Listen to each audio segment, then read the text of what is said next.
Hello friends, welcome to our YouTube channel Das informative. তো বন্ধুরা, আজকের ভিডিওতে আলোচনা করব এএআই অর্থাৎ এয়ারপোর্টস অথরিটি অফ ইন্ডিয়ার তরফ থেকে জুনিয়র এক্সিকিউটিভ এয়ার ট্রাফিক কন্ট্রোলের উপর নিউ ভ্যাকেন্সি প্রকাশিত করা হয়েছে, যেখানে বন্ধুরা শূন্যপদ রয়েছে 309টি। ছেলে মেয়ে সকলে আবেদন করতে পারবে। তো বন্ধুরা, আজকের এই ভিডিওতে আমরা অফিসিয়াল নোটিফিকেশন নিয়ে সম্পূর্ণ বিস্তারিত আলোচনা করব, ঠিক আছে।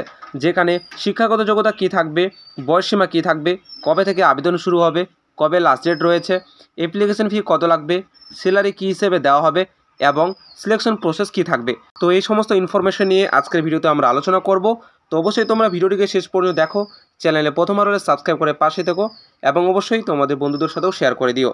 তো চলো বন্ধুরা, আজকের ভিডিওটি আমরা শুরু করি। তো বন্ধুরা, এই মুহূর্তে তোমরা স্ক্রিনে দেখতে পাচ্ছ সেই অফিসিয়াল নোটিফিকেশান, ঠিক আছে। আমরা কোনো রকম সময় নষ্ট না করে সরাসরি অফিসিয়াল নোটিফিকেশান নিয়ে বিস্তারিত আলোচনা করব। তো বন্ধুরা, যেমন দেখতে পাচ্ছ এয়ারপোর্টস অথরিটি অফ ইন্ডিয়া, তো এখানে সবার উপরে হেডলাইনে দেখতে পাচ্ছ বলা হয়েছে recruitment of junior executive air traffic control in airports authority of India. এখানে অ্যাডভার্টাইজমেন্ট নাম্বার দেওয়া রয়েছে। এরপর নিচের দিকে বন্ধুরা বলা হয়েছে, দেখে নাও ভ্যাকেন্সি সম্পর্কে, যেখানে প্রথমত বলা হয়েছে name of post junior executive air traffic control, এটা হচ্ছে পোস্টের নাম। তার সাথে বন্ধুরা এখানে তোমরা ভ্যাকেন্সি দেখতে পারবে। টোটাল শূন্যপদ হচ্ছে 309টি, যেখানে ইউআর অর্থাৎ জেনারেল ক্যাটাগরির জন্য 125টি শূন্যপদ, ইডাব্লিউএসের জন্য 30টি শূন্যপদ, ওবিসি নন ক্রিমিলিয়ারের জন্য 72টি শূন্যপদ, এসসিদের জন্য 55টি, এসটিদের জন্য 27টি শূন্যপদ থাকবে। এই সমস্ত মিলিয়ে টোটাল শূন্যপদ থাকবে 309টি। এরপর নিচের দিকে বলা হয়েছে বন্ধুরা, যারা ডিসেবিলিটি ক্যান্ডিডেট, তোমরা চাইলে এটা একটু দেখে নিতে পারো, ঠিক আছে। এরপর নিচের দিকে বলা হয়েছে এডুকেশনাল কোয়ালিফিকেশান অর্থাৎ শিক্ষাগত যোগ্যতা কী থাকবে। Full time regular bachelor degree of 3 years in science অর্থাৎ BSc with physics and mathematics.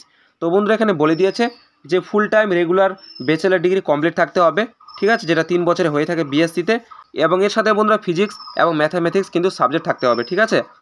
এরপর বন্ধুরা এখানে অর্থাৎ অথবা দিয়ে বলা হয়েছে ফুল time regular bachelor degree in engineering in any discipline, অর্থাৎ বন্ধুরা যে কোনো স্ট্রিম থেকে বা যে কোনো ডিসিপ্লিন থেকে তোমাদের ফুল টাইম রেগুলার ব্যাচেলার ডিগ্রি কিন্তু থাকতে হবে ইঞ্জিনিয়ারিংয়ের ওপর, ঠিক আছে। যেখানে বলা হয়েছে physics and mathematics should be subject in any one of the semester curriculum. Physics এবং ম্যাথামেটিক্স এই দুটো বিষয় কিন্তু তোমাদের যে কোনো সেমিস্টারে সাবজেক্ট হিসাবে থাকতে হবে, ঠিক আছে। এরপর বন্ধুরা নিচের দিকে বলা হয়েছে যে মিনিমাম কিন্তু প্রফিসিয়েন্সি অর্থাৎ দক্ষতা থাকতে হবে ইংরেজি বলার এবং লেখার ওপর, ঠিক আছে। এবং এছাড়াও বন্ধুরা 10+2 যে লেভেল রয়েছে উচ্চ মাধ্যমিকে তোমাদের কিন্তু ইংলিশ অ্যাজ আ সাবজেক্ট হিসাবে থাকতে হবে 10+2 দুটোর ক্ষেত্রেই, ঠিক আছে। ইংলিশ তোমাদের সাবজেক্ট হিসাবে থাকতে হবে। এরপর বন্ধুরা নিচের দিকে এখানে এডুকেশন কোয়ালিফিকেশন নিয়ে বলা হয়েছে, তোমরা চাইলে এটা একটু দেখে নিতে পারো, ঠিক আছে। এরপর বয়সসীমা নিয়ে আলোচনা করি, এজ লিমিট অ্যান্ড রিল্যাক্সেশন, যেখানে বন্ধুরা বয়সসীমা ম্যাক্সিমাম কিন্তু 27 বছর রাখা হয়েছে এবং এই বয়সসীমা ধরা হবে 24/5/2025 অনুযায়ী, ঠিক আছে। এটা শুধুমাত্র যারা জেনারেল ক্যাটাগরি তাদের জন্য কিন্তু, ঠিক আছে, অর্থাৎ ম্যাক্সিমাম বয়সসীমা 27 বছর। এরপর বন্ধুরা নিচের দিকে যারা বয়সে ছাড় পাবে দেখে নাও রিল্যাক্সেশন ইন এজ। তো বন্ধুরা তোমরা সকলে জানো যে এসসি এসটিরা 5 বছরে ছাড় পায়, ঠিক আছে, এবং ওবিসিরা 3 বছরে কিন্তু ছাড় পাবে। এছাড়াও যারা পিডাব্লিউবিডি ক্যান্ডিডেট তারা 10 বছরের ছাড় পাবে। তো এই হিসেবে তোমরা বন্ধুরা এটা একটু দেখে নিতে পারো যারা এক্স সার্ভিসম্যান, ঠিক আছে। তো এইভাবে এখানে দেওয়া রয়েছে। এরপর ইম্পর্টেন্ট ডেট বলা হয়েছে যে অনলাইন আবেদন শুরু হবে 25/4/2025 থেকে, অর্থাৎ এই এপ্রিল মাসের 25 তারিখ থেকে এই ভ্যাকেন্সির অনলাইন আবেদন প্রক্রিয়া শুরু হয়ে যাবে এবং আবেদনের লাস্ট ডেট হচ্ছে 24/5/2025, অর্থাৎ মে মাসের 24 তারিখ কিন্তু এর আবেদনের লাস্ট ডেট, ঠিক আছে। এরপর বন্ধু এখানে বলা হয়েছে যে tentative date of computer base test will be announce on AI website, ঠিক আছে। অর্থাৎ বন্ধুরা এর যে কম্পিউটার বেস টেস্ট তার টেন্টেবলি তোমাদের কিন্তু পরবর্তীতে অফিসিয়াল ওয়েবসাইটে কিন্তু জানিয়ে দেওয়া হবে, ঠিক আছে। এরপর রিমিউনারেশন অর্থাৎ তোমাদের স্যালারি পে স্কেল কী থাকবে দেখে নাও বন্ধুরা। বলা হয়েছে junior executive post group B E1 level অনুযায়ী কিন্তু এখানে পে স্কেল থাকবে, ঠিক আছে, যা তোমরা স্ক্রিনে আপাতত এখানে দেখতে পাচ্ছ। এরপর বন্ধুরা এছাড়াও যে সমস্ত ফেসিলিটি বা অ্যালাউন্স দেওয়া হয় তো সেগুলো নিয়ে বলা হয়েছে, তোমরা চাইলে এটা একটু দেখে নিতে পারো, ঠিক আছে। এরপর ইম্পর্টেন্ট ইনস্ট্রাকশন কিছু বলা হয়েছে বন্ধুরা। তো এখানে প্রথমত বলে দেওয়া হয়েছে বন্ধুরা ওপরে যে সমস্ত এলিজিবিলিটি ক্রাইটেরিয়ার কথা বলা হয়েছে তো অবশ্যই সেগুলো কিন্তু ফুলফিল করতে হবে, তাহলে তোমরা কিন্তু যোগ্য হিসেবে বিবেচিত হবে, ঠিক আছে। এরপর নিচের দিকে বলা হয়েছে বয়সসীমা এবং যে সমস্ত এলিজিবিলিটি ক্রাইটেরিয়া রাখা হয়েছে সেগুলো কিন্তু এই 24/5/2025 অনুযায়ী কিন্তু ধরা হবে, ঠিক আছে। তো এটাই হচ্ছে একটা কাট অফ ডেট, এর মধ্যে তোমাদের সমস্ত কিছু ক্রাইটেরিয়া কিন্তু ফুলফিল করতে হবে। এরপর বন্ধুরা এখানে ওবিসি এনসিএল সার্টিফিকেট নিয়ে বলা হয়েছে, যারা ওবিসি ক্যান্ডিডেট অবশ্যই তোমরা এটা একটু দেখে নেবে। এরপর যারা ইডাব্লিউএস ক্যাটাগরি, ঠিক আছে, তো তাদের এখানে সার্টিফিকেট নিয়ে বলা হয়েছে, দেখতে পাচ্ছ ফিনান্সিয়াল ইয়ার হিসেবে কিন্তু এটা ভ্যালিড করা হবে। তো এখানে সমস্ত কিছু বলা হয়েছে, তোমরা চাইলে এটা একটু দেখে নিতে পারো। এরপর যারা এসসি এসটি ক্যান্ডিডেট, ঠিক আছে, তাদের এখানে সার্টিফিকেট নিয়ে বলা হয়েছে। তো বন্ধুরা দেখে নাও এটা হচ্ছে কাট অফ ডেট, তো এই হিসাবে কিন্তু ধরা হবে, ঠিক আছে।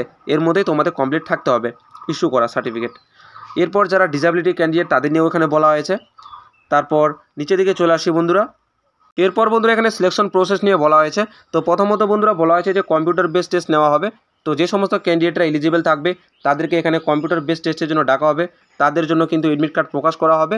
তো সেটা তোমরা তোমাদের যে রেজিস্টার ইমেল আইডি রয়েছে, ঠিক আছে, বা অফিসিয়াল ওয়েবসাইট, সেখানে তোমরা কিন্তু এই এডমিট কার্ড ডাউনলোড করার জন্য লিঙ্ক পেয়ে যাবে।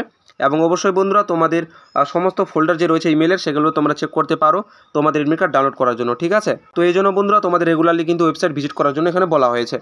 এরপর বন্ধুরা কী বলেছে, এখানে বলেছে তোমাদের যে কম্পিউটার বেস টেস্ট হবে সেখানে কিন্তু কোনো প্রকার নেগেটিভ মার্কিং থাকবে না, ঠিক আছে, তোমাদের নেগেটিভ মার্কিং থাকবে না। তো এরপর এখানে বলে দিয়েছে এর জন্য সিলেবাস তোমরা কিন্তু অফিসিয়াল ওয়েবসাইটে কিন্তু পেয়ে যাবে। এখানে যে অ্যাডভার্টাইজমেন্ট নাম্বার দেওয়া রয়েছে, এই অ্যাডভার্টাইজমেন্ট নাম্বারে তোমরা কিন্তু সিলেবাসটা পেয়ে যাবে, ঠিক আছে। এরপর বন্ধুরা কী বলেছে, যে সমস্ত ক্যান্ডিডেটরা কম্পিউটার বেস টেস্ট পাস করবে, ঠিক আছে, তাদেরকে পরবর্তী স্টেপের জন্য শর্টলিস্টেড করা হবে, যেখানে অ্যাপ্লিকেশন ভেরিফিকেশন করা হবে, ভয়েস টেস্ট হবে, সাইকো অ্যাক্টিভ সাবস্টেন্স টেস্ট হবে, সাইকোলজিক্যাল অ্যাসেসমেন্ট নেওয়া হবে, ফিজিক্যাল মেডিকেল এক্সামিনেশন করা হবে, ব্যাকগ্রাউন্ড কিন্তু ভেরিফিকেশন হবে, ঠিক আছে। তো বন্ধুরা যারা কম্পিউটার বেস টেস্ট প্রথমত পাস করবে তাদেরকে কিন্তু পরবর্তী স্টেপগুলোর জন্য এক এক করে ডাকা হবে, ঠিক আছে। তো এখানে এটা বলে দিয়েছে। এরপর বন্ধুরা বলেছে যে সমস্ত ক্যান্ডিডেটরা শর্টলিস্টেড হবে তাদের রোল নাম্বার কিন্তু অফিসিয়াল ওয়েবসাইটে ডিক্লেয়ার করে দেওয়া হবে। তো সেখান থেকে ক্যান্ডিডেটরা কিন্তু তারা চেক করতে পারবে। যে অ্যাপ্লিকেশন ভেরিফিকেশনের সময় তোমাদের যে সমস্ত অরিজিনাল ডকুমেন্টসগুলো রয়েছে সেগুলো অবশ্যই সাথে করে নিয়ে যেতে হবে, এবং তার সাথে ফটোকপিস কিন্তু নিয়ে যেতে হবে সেলফ অ্যাটেস্টেড করে, ঠিক আছে। তো এখানে সমস্ত কিছু ইনফরমেশন আপাতত বলা হয়েছে বন্ধুরা। তো তোমাদের সিলেকশন প্রসেসের মধ্যে প্রথমত সিবিটি এক্সাম নেওয়া হবে, ঠিক আছে, কোনো নেগেটিভ মার্কিং থাকবে না। তো যে সমস্ত ক্যান্ডিডেটরা সিবিটি এক্সাম পাস করবে তাদেরকে পরবর্তী স্টেপগুলোর জন্য কিন্তু এক এক করে ডাকা হবে। তো এটাই হচ্ছে এর সিলেকশন প্রসেস। এরপর বন্ধুরা এখানে সাইকো অ্যাক্টিভ সাবস্টেন্স টেস্টের কথা বলা হয়েছে, তোমরা চাইলে এগুলো একটু দেখে নিতে পারো, ঠিক আছে। এখানে কোথায় নেগেটিভ দেওয়া হবে, তো এই সমস্ত বিষয় বলা হয়েছে।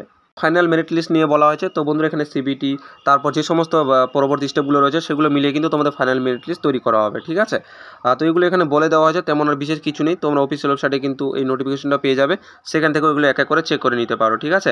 তো এরপর বন্ধুরা বলা হচ্ছে হাউ টু অ্যাপ্লাই, কীভাবে আবেদন করতে হবে। তো অনলাইনে তোমাদের অফিসিয়াল ওয়েবসাইটে গিয়ে আবেদন করতে হবে, ঠিক আছে। আবেদন প্রক্রিয়া শুরু হয়ে যাবে 25 তারিখ থেকে, এই এপ্রিল মাসের। তো এরপর নিচের দিকে বন্ধুরা এখানে ফটোগ্রাফ, সিগনেচার এগুলো নিয়ে বলা হয়েছে, ঠিক আছে, যে সমস্ত ডকুমেন্টস তোমাদের আপলোড করতে হবে। তো এরপর বন্ধুরা আমরা অ্যাপ্লিকেশন ফি নিয়ে যদি আলোচনা করি, দেখে নাও অ্যাপ্লিকেশন ফি কত লাগবে। তো বন্ধুরা যারা জেনারেল ক্যান্ডিডেট, ঠিক আছে, যারা জেনারেল ক্যান্ডিডেট তাদের জন্য কিন্তু এখানে 1000 টাকা পেমেন্ট করতে হবে বন্ধুরা, অনেকটাই কিন্তু এখানে অ্যাপ্লিকেশন ফি রয়েছে। এবং যারা SST PWD ক্যান্ডিডেট, ঠিক আছে, এবং এছাড়াও ফিমেল ক্যান্ডিডেট, তো তাদের জন্য কিন্তু এখানে কোনো প্রকার অ্যাপ্লিকেশন ফি লাগবে না, তারা বিনামূল্যে আবেদন করতে পারবে। এরপর বন্ধুরা নিচের দিকে তেমন বিশেষ কিছু আর নেই, কিছু জেনারেল ইনস্ট্রাকশন দেওয়া রয়েছে। তোমাদের পোস্টিং কিন্তু বন্ধুরা যে কোনো জায়গায় হতে পারে, ঠিক আছে, সেটা বলে দেওয়া হয়েছে এখানটায়। তো এরপর বন্ধুরা নিচের দিকে তেমন আর বিশেষ কিছু বলা নেই, দেখে নাও কী কী বলা হয়েছে। এরপর বন্ধু এখানে বলা হয়েছে যে কম্পিউটার বেস টেস্ট বিলিঙ্গুয়াল, অর্থাৎ দুটো ভাষায় থাকবে, হিন্দি এবং ইংলিশ, ঠিক আছে। আমরা পরবর্তী ভিডিও নিয়ে আলোচনা করব যে এই পোস্টের জন্য কীরকম এক্সাম প্যাটার্ন থাকবে, সিলেবাস কীরকম থাকবে, ঠিক আছে। অবশ্যই বন্ধুরা তোমরা চ্যানেলের পাশে থেকো, দেখা হবে পরবর্তী ভিডিওতে। সবাই ভালো থাকবে, সুস্থ থাকবে।